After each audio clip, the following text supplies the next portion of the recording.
Les travaux de modification de la Constitution, comme demandé par environ 4 millions de Rwandais, pour que le président Paul Kagame puisse encore une fois se représenter au présidentiel, si cet article est modifié, a vu la participation de tous les députés et une multitude de gens qui soutiennent que cet article soit amendé.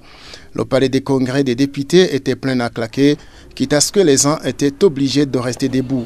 Le moral était au bon fixe, surtout quand l'Assemblée nationale s'est prononcée en faveur de la requête de la population. Je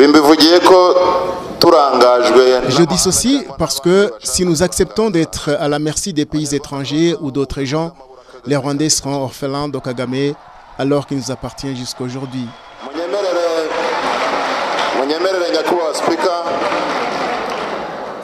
Permettez-moi, monsieur le modérateur, de dire à certains gens, et surtout aux partis verts, que leur demande n'a pas de fondement.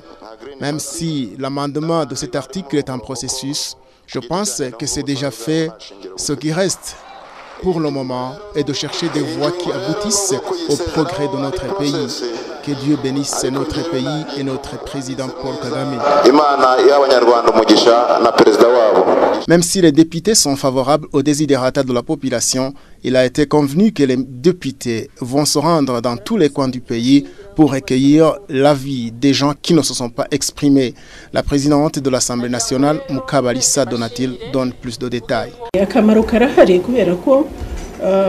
C'est très important parce que ça relève de la compétence de la population.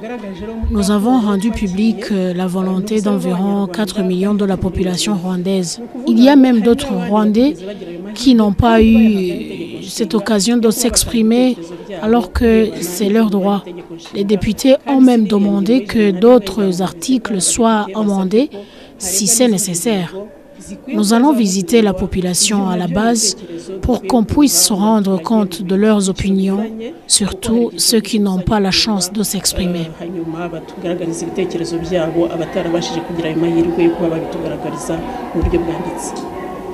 La population qui est venue assister à cette séance de travail des députés est rentrée satisfaite et espère que le reste de la population leur emboîtera le pas. Nous sommes confiants que notre pays fonctionne convenablement. Nous avions la confiance que nos souhaits allaient être exaucés. Cette journée est inoubliable pour le peuple rwandais. C'est la journée que tant de Rwandais attendaient avec impatience et nous sommes récompensés.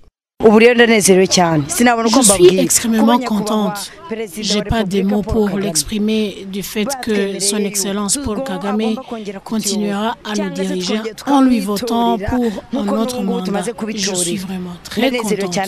Je suis même dépassée.